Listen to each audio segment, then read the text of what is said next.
საღამომშვიდობის საპარასკევია და თქვენ გზამკვლევს უყურებთ. საქართველოს პარლამენტისა და აჭარის უმაღლესი საბჭოს არჩევნებამდე რამდენიმე საათი დარჩა. შესაბამისად, დღეს ჩვენ განსხვავებულ ფორმატში ვიმუშავებთ.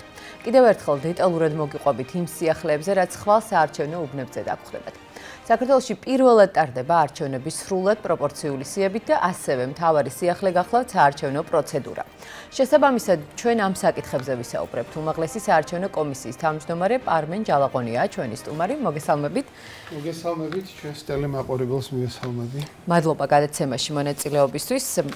ჩვენ ვისაუბრეთ რამდენჯერმე ამ საკითხზე, თუმცა არჩევნებამდე რამდენიმე საათი რჩება და მგონია რომ არ იქნებოდა ურიგო კიდევ ერთხელ დეტალურად გავიაროთ პირველ რიგში ელექტრონულ არჩევნებთან დაკავშირებული საკითხი და მეორე ის რომ ორ არჩევანს აკეთებს ხვალ აჭარის მოსახლეობა.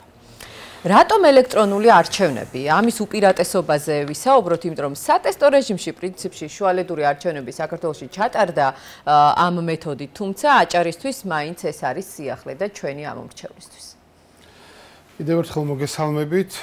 რა თქმა უნდა, ძალიან დიდი სიახლეა საქართველოში, პირველად ტარდება საქართველოს მასშტაბით საერთო ეროვნულ დონეზე ელექტრონული ტექნოლოგიების გამოყენებით არჩევნები, თუმცა ამ არჩევნებს წინ უძღოდა ძალიან ბევრი წელი და მოსამზადებელი პერიოდი, სანამ სახელმწიფო საზოგადოება მივიდოდა იმ დასკვნამდე, რომ ტრადიციული მეთოდით ჩასატარებელი არჩევნები ხო არ ჩავანაცვლოთ ელექტრონული ტექნოლოგიებით ჩასატარებელი არჩევნებით.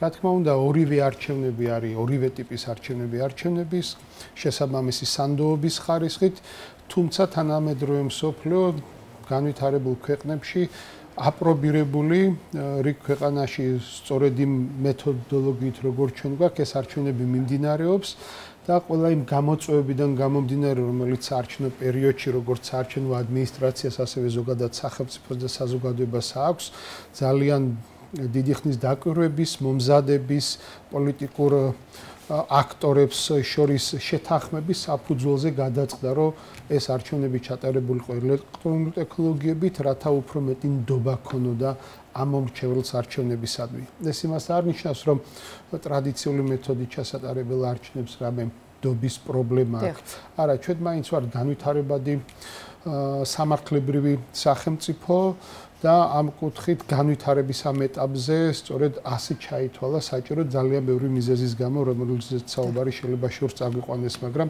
ის გამოწვევები, რაც უკავშირდებოდა ეგრეთ წოდებულ გაყალბებების თემას, ეგრეთ წოდებულ კარუსელების თემას, ეგრეთ წოდებულ წინასწარი უпростоრად საბოლოო შედეგების დროში გაჭიანურებულად გამოქვეყნების თემას, რა თქმა უნდა, კანონმდებლობის შესაბამისად ვახორციელებდით ყველა ამ პროცედურას, თუმცა საზოგადოების მოლოდინი, როგორც აღმოჩნდა, იყო სხვა, ხოლო კანონის პროცედურები უფრო ადრე ამ მონაცემების გამოქვეყნების საშუალებას და შესაძლებლობას არ გვაძლევდა.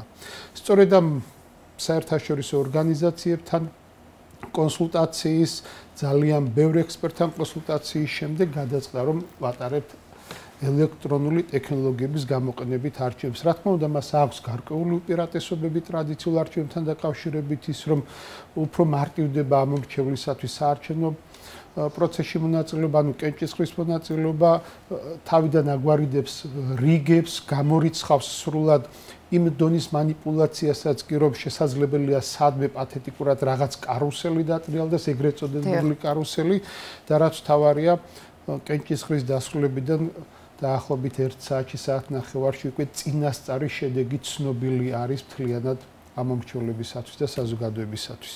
სწორედ ამიტომ ამ ეტაპზე ელექტრონული ტექნოლოგიების გამოყენებით არჩევნები, თუმცა ქაღალდის კვალი გვაქვს ყველა ეტაპზე. ანუ რას ნიშნავს? რა თქმა უნდა, ვერიფიკაციას გავდივართ ვერიფიკაციის აპარატებით, მაგრამ ქაღალდის კვალი აქაც გვაქვს და როდესაც ამომრჩეველი სანამ ბიულეტენს მიიღებს, შესაბამისი ქვითარი ამოიბეჭდება, მისი პერსონალური მონაცემები, ფოტოსურათია დატანილი, რომელზეც ხელს აწერ და შემდგომ შესაბამის ყუთში ინახება და ხმის მიცემის შემდგომ როგორც კი ელექტრონული აპარატი დაითვლის არჩევნებს და წინასწარ შედეგებს გამოაქვეყნებთ, რა თქმა უნდა, ბიულეტენი ფიზიკურადაც ინახება და ხელახლა გადათვლა მოხდება საუბნო საარჩევნო კომისიების მიერ. თუმცა მაინც ბევრი კითხვის ნიშანი და ეჭვი, ბევრი განცხადება მოვისმინეთ, რამდენიმეს გავიხსენებ, თუნდაც ეგრეთ წოდებულ მკვდარ სულებთან დაკავშირებით, სიებთან დაკავშირებით და ასე შემდეგ. როგორ გამორიცხავს ეს, რომ არარსებულმა პიროვნებამ შესაძლოა მისცეს ხმა ეგრეთ წოდებულმა გარდაცვლილმა, რომელიც უბანზე შესაძლოა რაღაც მეთოდით მივიდეს და ასე შემდეგ. მედიების წარმომადგენლებმა და პრინციპში საზოგადოების დიდმა ნაწილმაც ნახა საკუთარი თვალით და შეეხო ამ აპარატებსაც, თუმცა მაინც გარკვეული კითხვის ნიშნები არსებობს. დღის განმავლობაში რამდენიმე ბრიფინგიც მოვისმინეთ იმასთან დაკავშირებით, რომ სიებზე არის გარკვეული ტიპის ხარვეზები და როგორ გამორიცხავს ელექტრონული არჩევნები ამ ადამიანების, არარსებული ადამიანების არჩევნებში მონაწილეობას. კი ბატონო, დავიწყოთ პირველით, რა თქმა უნდა, გარკვეული სკეპტიციზმი შეიძლება არსებობდეს საზოგადოების გარკვეულ ნაწილში, მით უმეტეს, როდესაც ამ დონის სიახლეს ეხება საკითხი, მით უმეტეს ამომრჩევლის სხვა ჩამოყალიბებული ქცევა მაინც არის შემოხაზვის, ან უშუალოდ ხელიდათვლის პროცესი და მხოლოდ შესაძლებელია ამის ანდობა ქონდეს, მაგრამ ეს აპირწონეთ გითხარით რა სიკეთეები აქვს ამ ელექტრონული ტექნოლოგიების გამოყენებას. მეორე და მთავარი ეს არის სიების საკითხი. სიების საკითხი ვერ მოგვარდება ვერასოდეს, სანამ ყველა მოქალაქის, ყველა ჩვენთაგანის პასუხისმგებლობა არ მივა იქამდე, რომ თუნდაც ოჯახში სადაც გარდაცვლილი პირის შესაბამისი რეგისტრაცია უნდა მოხდეს შესაბამის დაწესებულებაში. ჩვენ უნდა გვესმოდეს, რომ ამ საარჩევნო სიას არ ადგენს ცენტრალური საარჩევნო კომისია და საარჩევნო ადმინისტრაცია. მისი ფორმირების კანონმდებლობით გათვალისწინებული პროცედურა ვიცით, ცოტა შორს აგვიყვანს ამაზე საუბარი. მე არ გამოვრიცხავ, რომ დღესაც ეგრეთ წოდებული მკვდარი სული აღმოჩნდეს სიაში, იმიტომ რომ კონკრეტული მოქალაქე არ მივიდა იუსტიციის მომსახურების სააგენტოებში, არ დაარეგისტრირა კონკრეტული პირის გარდაცვალების ფაქტი, ხოლო სხვაგვარად პირი ცოცხალია თუ არა გადამოწმების საშუალება ხელისუფლების ორგანოებს არ აქვთ ფიზიკურად. თუმცა ეს არ ნიშნავს, რომ ამ შემთხვევაში ვინმეს მისმაგივრად ან გარდაცვლილის სანაცვლოდ შეუძლია ხმის მიცემა. რატომ? როდესაც ჩვენ შევდივართ საარჩევნო უბანზე, პირველი რასაც ვაკეთებთ, როცა გამოწმებთ მარკირებაზე, შემდგომ მივდივართ რეგისტრატორთან, რეგისტრატორი პირადობის მოწმობის ან საქართველოს მოქალაქის პასპორტის საფუძველზე ამოწმებს ამ ელექტრონული აპარატით ამომრჩევლის მონაცემებს, თუ პირს უკვე მიცემული აქვს ხმა არსებული უბნის ამომრჩეველი არ არის, აპარატი გამოსცემს საკმაოდ ხმამაღალ სპეციფიკურ სიგნალს და ეს სიგნალი ყველასთვის, ასე ვთქვათ, გასაგონი იქნება უბანზე, ხოლო ამის შემდგომ ამოწმებს ამობეჭდილ ქვითარს, თუ ის არც სხვა უბანზე ყოფილა და არც სხვა უბნის ამომრჩეველია და იდენტიფიცირება ხდება სწორედ ამომრჩევლის შესაბამის დოკუმენტთან. თუ ყველაფერი რიგზია, მხოლოდ ამის შემდგომ აგრძელებს ეტაპს. ანუ ეს სრულად გამორიცხავს სხვა პირის მიერ სხვა უბანზე უკვე განხორციელებული ხმის შემთხვევაში ხელახლა მიცემის პროცესს. სხვა გამოსავალი ბუნებაში არ არსებობს და სხვაგვარად გადამოწმება შეუძლებელი იქნება, ამიტომ მაქსიმალურად დაცულია საზოგადოების ინტერესი, რომ ეგრეთ წოდებული მკვდარი სულების მიერ არ მოხდეს ხმის მიცემა, იმიტომ რომ როგორც თუმცა არჩევნებზე ვერ მივა და ხმას ვერ. კი ბატონო, როგორც ძალიან ბევრი თავის დროზე აღნიშნავდა, თუ ამის გადამოწმების შემდგომ რა თქმა უნდა მოარული მითები იყო, თითქოს ვიღაცამ ვიღაცის ნაცვლად ხმა მისცა. თუ კი ადრე ეს მხოლოდ რეგისტრატორის კეთილსინდისიერებაზე იყო დამოკიდებული, ახლა ეს დამატებით დაზღვეულია შესაბამისი აპარატის მიერ, რომელიც ამ შემთხვევაში პროცესის გაგრძელების საშუალებას არ იძლევა. იმ პროცედურებიდან გამომდინარე, რაც თქვენ წეღან ჩამოთვალეთ, დამატებითი დაზღვევა ახსენეთ და მგონია, რომ მარკირებას პრინციპში დამატებითი დაზღვევა იმ ტექნოლოგიებთან მიმართებაში, რაც უკვე არსებობს. არის ეს ასე თუ დიახ, ეს მხოლოდ როგორც ჩემთვის არის ცნობილი, მხოლოდ საქართველოში ხორციელდება ამ ეტაპზე, იმიტომ რომ სხვადასხვა ქვეყნის მაგალითზე შეგვიძლია ვთქვათ, რომ სადაც ელექტრონული ტექნოლოგიებით არჩევნები ტარდება, ან ელექტრონული არჩევნები ტარდება, სხვადასხვა მოდელი არსებობს, არსად დამატებით ეგრეთ წოდებული მარკირება არ ხორციელდება. ასევე არ ხორციელდება აპარატის მიერ ხმის დათვლის და შედეგების გამოყენების შემდგომ ხელახლა გადათვალა ადმინისტრაციების მიერ, თუმცა იმის გათვალისწინებით, რომ მაქსიმალურად გათვალისწინებული იყოს ყველა პოლიტიკური აქტორის და საზოგადოების ინტერესი, რადგანაც მათ მაღალი სანდოობა ჰქონდეთ არჩევნებისადმი და საარჩევნო პროცესისადმი, ამ ეტაპზე სწორედ გადაწყდა ყველა ელექტრონული აპარატის პარალელურად კიდევ ერთხელ გადაზღვევის თვალსაზრისით ქაღალდის კვალის არსებობის საკითხი. რა იქნება შემდგომ არჩევნებში არ ვიცით, სწორედ ეს არჩევნებია ის საყოველთაო არჩევნები, რომელიც პირველად ტარდება და ამ არჩევნებმა უნდა გასცეს პასუხი ყველა იმ კითხვას, ყველა იმ ნიჰილიზმსა თუ სკეპტიკურ დამოკიდებულებას, რომელიც აქამდე არსებობდა, ან შესაძლებელი არსებობდეს საზოგადოების ნაწილში და ამის შემდგომ გადაწყდება თუ როგორ გააგრძელებს საქართველოს კანონმდებლობის შესაბამისად დარჩება მხოლოდ ელექტრონული, დავტოვებთ იგივე სისტემას, რა სისტემაც არის თუ სხვა რაღაც მოდელი იქნება მოფიქრებული. თუმცა არის გარკვეული უბნები, სადაც ტრადიციული კენჭისყრა ჩატარდება, დაახლოებით პროცენტულობით აჭარის მაგალითზე სატარდება ეს და რამდენ ამომრჩეველზეა საუბარი და რამ გამოიწვია ზოგადად ეს ვითარება, რომ ესე შერეულად ტარდება. კი ბატონო. აჭარაში ხვალ ამომრჩეველს მოემსახურება 317 საარჩევნო უბანი, ანუ საუბნის საარჩევნო კომისია, მათ შორის 66 არის ტრადიციული წესით ჩასატარებელი არჩევნები, ხოლო დანარჩენი ანუ 251 ეს არის ელექტრონული ტექნოლოგიების გამოყენებით არჩევნები. როგორ მოხდა ამ 66 უბნის იდენტიფიცირება და რა ედომა საფუძვლად? პირველი, ეს არის უბნები, რომლებიც 300 ამომრჩეველს და ნაკლებზე არის გათვლილი და სადაც 300 ამომრჩეველზე მეტი რეგისტრირებული არ არის და მეორე სულ მცირე 20 კილომეტრით მაინც არის დაშორებული საოლქო საარჩევნო კომისიას. ამ ეტაპზე იმ სახის ფინანსური, მატერიალური, ადამიანური რესურსების ინტერვენცია ამ პატარა უბნებზე საჭიროდ არ ჩაითვალა და ამიტომ დარჩა ტრადიციული უბნები, თუმცა ეს არის აჭარაში რეგისტრირებული ამომრჩევლების საერთო რიცხოვნობიდან სულ 317,119 ამომრჩეველია, მხოლოდ 17,000-მდე ამომრჩეველი და ეს არის მთლიანი საარჩევნო კორპუსის აჭარის რეგიონში 4.9%. გადასატანყულებთან დაკავშირებითაც მინდა გკითხოთ, რა ვითარებაა დღეს სოციალურ ქსელში გარკვეული ტიპის კომენტარები კეთდებოდა ამასთან დაკავშირებითაც ადამიანებს დააგვიანდათ ინფორმაციის გავრცელების თვალსაზრისით. ჩვენ დღის განმავლობაში რამდენიმე ბრიფინგს გადავცემდით ხოლმე ცენტრალური საარჩევნო კომისიის განმარტებებს ვაკეთებდით სოციალურ ქსელშიც, სატელევიზიო ვიდეო რგოლებიც გადიოდა ამ ვადებთან დაკავშირებით, თუმცა მაინც და როგორ ხდება ანუ გადასატანყუზე ხმის დაცულობა, აი ამ თუნდაც მარკირება თუ ტარდება და ასე შემდეგ ამასთან დაკავშირებით. დღესდღეობით რა თქმა უნდა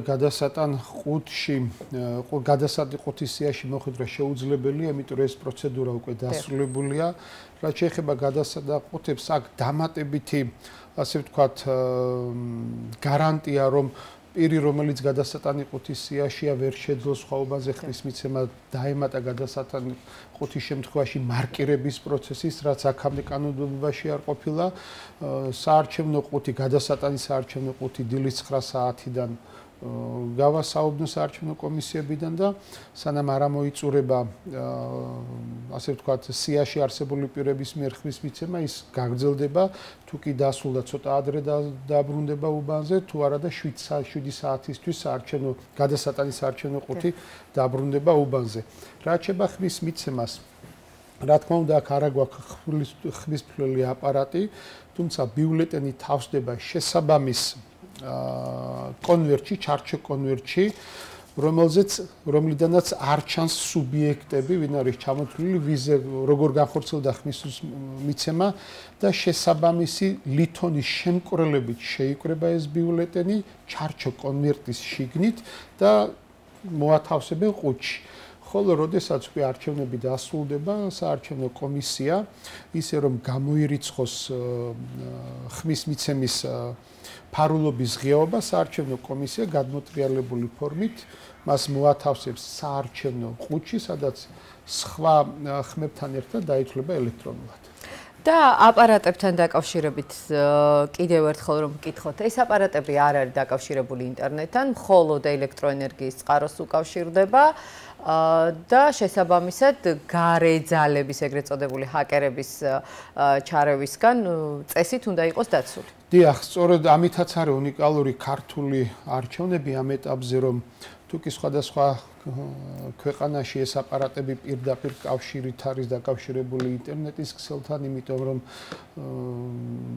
მაგალითად საუბნოს არჩევნო კომისიას აქვს შესაძლებლობა ინტერნეტის შესაბამისად იუსტიციის სამინისტროების ბაზას დაუკავშირდნენ და ასე შემდეგ საქართველოში ასეთი რამ გამორიცხულია. ორივე აპარატი არის ასე ვთქვათ ინდივიდუალური და სტაციონარული, რაც იმას ნიშნავს, რომ უერთდება მხოლოდ კვების წყაროს, ის არ უკავშირდება არც კაბელით, არც Wi-Fi-ის საშუალებით, არც ინტერნეტით არაფერს და ამ აპარატიდან ან აპარატზე ზემოქმედება გარედან შეუძლებელი, ეგრეთ წოდებული ჰაკერული თავდასხმა შეუძლებელია.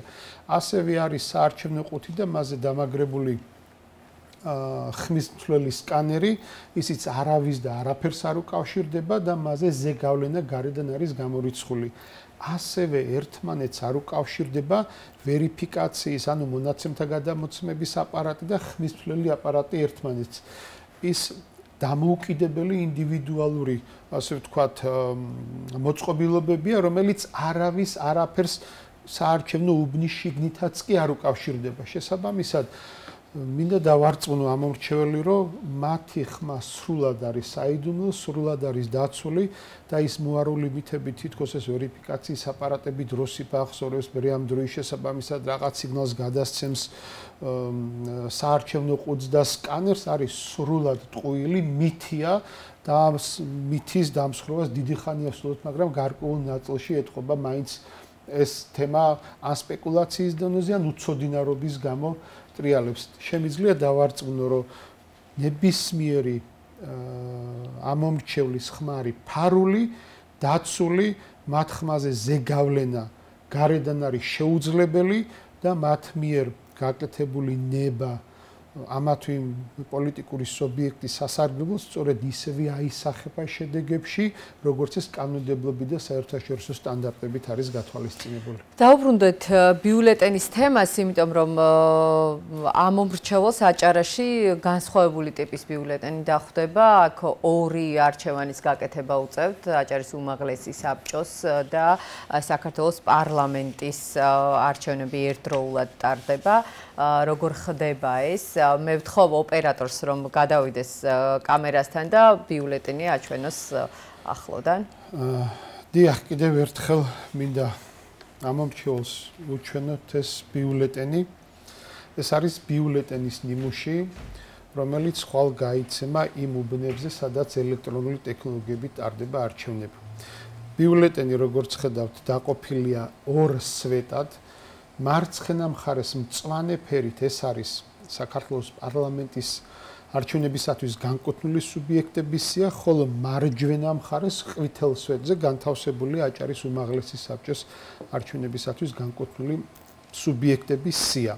იმისათვის, რომ ბიულეტენი ნამდვილად ჩაითვალოს და მოქალაქემ ამომრჩეველმა საკუთარი ხმა არ დაკარგოს, უნდა გააფერადოს თითო წრე თითო სუბიექტის წინ ორივე სვეტიდან. იმ შემთხვევაში თუ ერთ სვეტზე აკეთებს ერთზე მეტ მონიშნას ან აფერადებს ერთზე მეტ წრეს, ეს მხარე ბათილია, თუ კი რომელიმე სვეტს დატოვებს გაფერადების გარეშე, ამ შემთხვევაშიც ბათილია. ესე რომ კიდევ ერთხელ მოვუწოდებ, უფრო მეტი ყურადღებით ვიყოთ თითო წრე თითო სვეტიდან. აქვე მინდა შევახსენო ამორჩეველს, რომ თუ აღმოჩნდა ისე, რომ ამ დრომდე არ ქონდათ ამ ბიულეტენის უშუალოდან ტელევიზიის ან სხვადასხვა საშუალებებით მედიის სოციალურ პლატფორმებზე გაცნობის შესაძლებლობა. რეგისტრატორი, რომელიც გასცემს ამ ბიულეტენს, მოქალაქეს ამომრჩეველს კიდევ ერთხელ შეახსენებს, რომ მან უნდა გააფერადოს ერთი წრე, ანუ თითო წრე ყოველი სვეტიდან ბიულეტენს გააჩნია შესაბამისი ეგრეთ წოდებული სავარჯიშებელი, სადაც მიუთითებს, რომ თუ მის სურვილი იქნება ჯერ გააფერადოს და შემდგომ წავიდეს, ასე ვთქვათ, საარჩევნო კაბინაში. ამ კუთხით ინფორმაცია როგორც ტელევიზიით, სოციალური მედიის, უშუალო შეხვედრების, ასევე რეგისტრატორების მიერ ხვალ 8 საათიდან იქნება მაქსიმალურად მიწოდებული ამომრჩეველზე. დღევანდელი დღე 25 ოქტომბერი გამოცხადდა უქმედ, სწორედ იმიტომ, რომ საარჩევნო უბნები უნდა აღჭურვილიყო ამ ტექნიკით, ამ დროისთვის რა მდგომარეობა აჭარის მასშტაბით, არის თუ არა ეს აპარატები მიტანილი ადგილზე და რამდენად მზად ხართ იმისთვის, რომ არჩევნები ჩატარდეს მშვიდად ექსცესების გარეშე. ყველა საარჩევნო უბანი ამ დროისთვის ტექნიკით აღჭურვილია, ყველა ის საშუალება, ელექტრონული საშუალებები, რაც აუცილებელია და კანონმდებლობით გათვალისწინებული არჩევნებისათვის უკვე უბნებზეა და დარიგებულია. ამ დროისთვის ჯერ კიდევ მიმდინარეობს ბიულეტენების და სხვა დოკუმენტაციის გადაცემის პროცესი, შესაძლებელია უკვე ბოლოსკენ არის, თუმცა აპარატები უკვე დარიგებულია და შესაბამისი უბნები მოწყობილია, მზად არის იმისთვის, რომ ხვალ დილის 8 საათზე როდესაც უბნები საარჩევნო უბნები ან კენჭისყრის შენობები გაიხსნება უშუალოდ ამომრჩეველებისათვის, მათ ყველა აპარატურა და ადმინისტრაცია მზად დახვდება. რაც შეეხება უბნებს, ვიცით რომ 6 საათსა და 45 წუთზე იხსნება, ოღონდ უბნის კომისიის წევრებისათვის ყველა იმ პროცედურის გასავლელად, რათა 8 საათისთვის მზად გქონდეთ შესაბამისი აპარატები.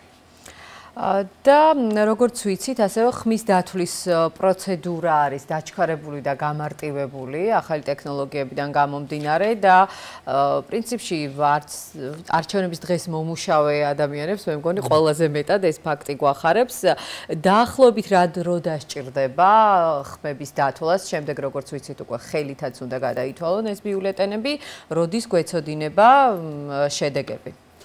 ეს ორი განსხვავებული ვადა არის. პირველი, როდესაც 8 საათზე დაიხურება კენჭისყრის შენობები, საუბნო საარჩევნო კომისია იწყებს იმ პროცედურების განხორციელებას, რაც აუცილებელია წინასწარი შედეგების გასავრცელებლად, კერძოდ გადასატანი ყუთის გადატანას შესაბამის ძირითად ყუთში, შემდგომში ვერიფიკაციის, ანუ ინფორმაციის გაცვლას უпроსტად ყუთებს შორის დაახლოებით 51 საათი შეიძლება დასჭირდეს ამ პროცედურას.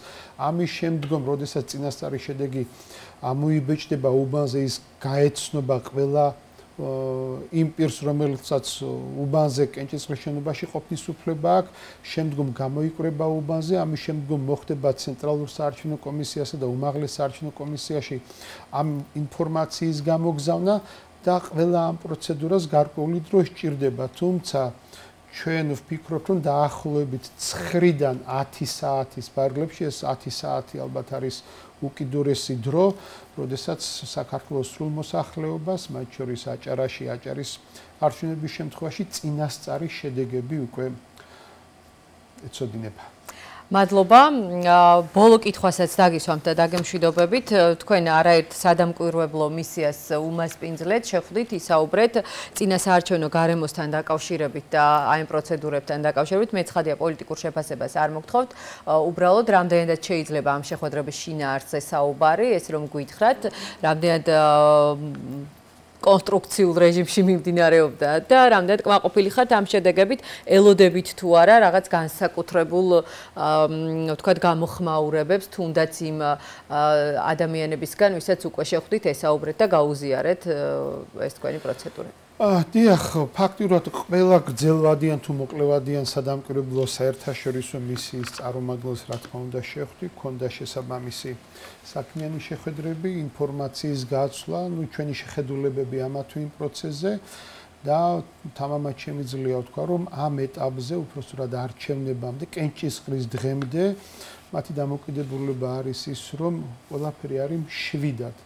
განსაკუთრებული, ასე ვთქვათ, სიმშვიდის, თუმცა გაკვირვებას იწვევდა არ დაგიმალავთ ის პასიურობა პოლიტიკური სუბიექტებისა, ზოგადად რა პასიურ რეჟიმში მიმდინარეობდა წინასაარჩევნო პროცესი, არ დაგიმალავთ ასეთ პროცესს არც მე და არც სადამკვირვებლო ორგანიზაციები და არც საზოგადოების დიდი ნაწილი ალბათ არ ელოდებოდა, იმიტომ რომ ჩვენ ასე ვთქვათ, საკმაოდ აქტიური წინასაარჩევნო პროცესი ქონდა ყოველთვის იმ არჩევნებთან შედარებით ყველაზე მშვიდი შეიძლება ვუწოდოთ ამ წინასაარჩევნო პროცესს.